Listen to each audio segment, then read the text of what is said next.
Welcome to the Study Prep Guys full course on Csec with Ambient, Rain, and Thunder for Office Administration and Social Studies. Welcome again. Chill, relax, and let's start.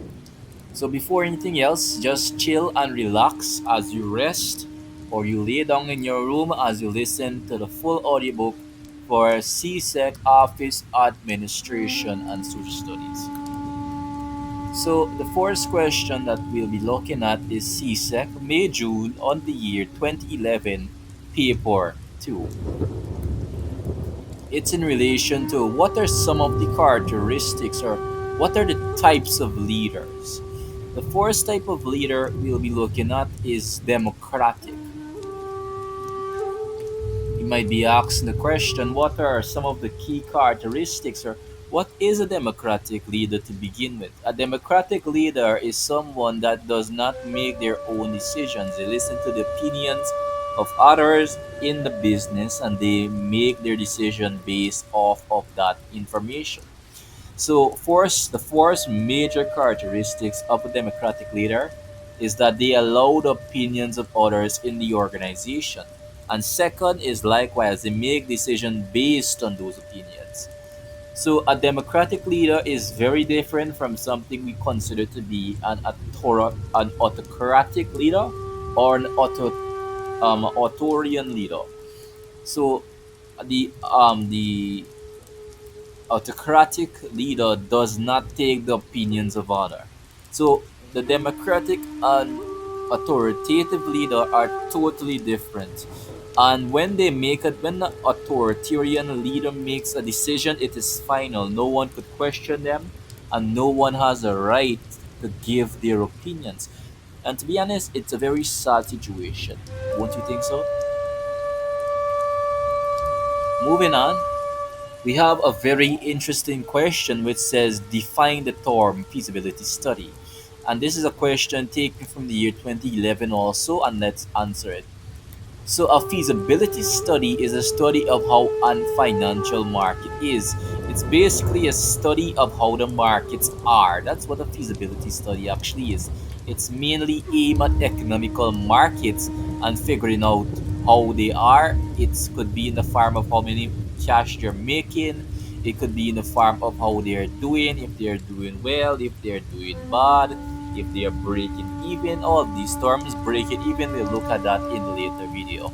But for now, you understand the basic concept of what is a feasibility study. Is a study prep guys, chill zone, subscribe, hit the notification bell, and let's start. This will be a basic class on the basic introductory terms in a way, and we'll not just look at it, we will be applying those terms and working past papers. So let's start. So let's look at some very basic terms. I cannot cover everything in this video, but we will make a playlist on every term that you need to know. So let's look at the introduction of terms. So the first term that I would like to look at for our first class officially is logistics. And what exactly are logistics? Logistics is the detailed organization and implementation of a complex operation. Logistics refers to the time that you spend calculating the profit to loss ratio.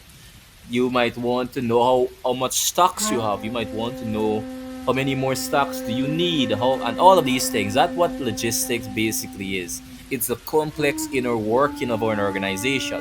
It's basically those things that goes on behind the scenes that we don't usually see. So if you have that in mind, we usually see logistics in every business. As a matter of fact, we have an accountant who tallies the amount of money we make. Essentially, that's logistics.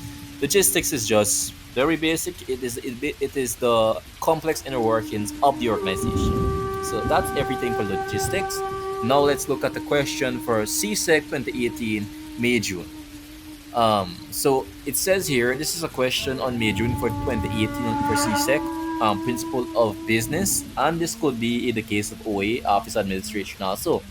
So the question asks, what are two factors that can affect the supply of labor in a business? The first factor is logistics. And why you might ask? Because you usually have to give an explanation at the end of these things. Just saying logistics is not enough. Since logistics assist in the efficiency of the business, and thus without it, the business will be unable to function properly. Logistics help the business to be efficient, and if we don't have logistics in place, the business will be less efficient because we won't know how many profits we are making, how many stocks we have, and how we if we have to restock. We won't be able to answer these basic questions. Logistics is of the utmost importance. And secondly, we have the type of business. The type of business such as sole trader, private and public limited business, etc. The size of the business, depending on the sizability of the business, you will be able to employ a certain amount of people. Obviously, if you're a small business, you won't be able to supply a lot of workers. You won't be able to supply a lot of labor. So that's basic. So the bigger the business, the more amount of workers that you could have. The smaller the business, the less amount of workers you could have. Now let's move on to the factors of production. We'll be looking at three major factors of production in this class: land, labor, and capital. And we'll also be looking at the rewards for the factors of production. Now let's take a look at the first factor of production, which is land. And you might be asking, what is the factor of production? The factors of production are those things that are needed in order for production to take place, essentially. And we have majorly around three. We're looking at the three main factor of production. Land. So let's look at land to begin with. This includes the natural land of the area, such as tree, waterways, etc. This just refers to the physical aspect of areas since land is unchangeable. Land just refers to, matter of fact, land. It's This is very much self-explanatory. We see land everywhere. We go on the streets. We walk on land. We everywhere is land, and land is permanent. We can't change land. When we are dead, land will still be here, regardless of how we feel. And since land is permanent, and we have land for a period of time, we consider the fact of reward for land to be rent, because rent meaning that you have it temporarily, and obviously time will go and you will die and somebody else will use the land. So the factor reward for land is rent, since it is permanent and it will be far longer here than we will ever be. So let's look at labor now. Labor just refers to the skills of persons and talents of individuals. It just refers to their ability to contribute to the production process. And if you work, you will have a job, you will be rewarded wages. Moving on, the third factor of production is capital, right? It's capital, and we take a close right here. We'll answer the questions in a later video. So this refers to equipment utilized in the production process, such as machinery, equipment, etc.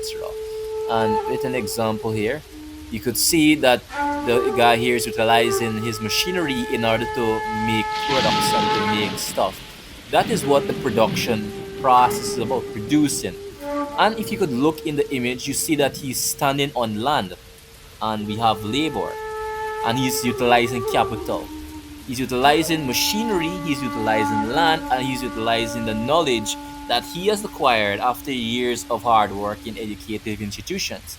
So the three factors of production is being utilized in the image there. And from that, it is everything for now. Subscribe, hit notification bell, everyone, and see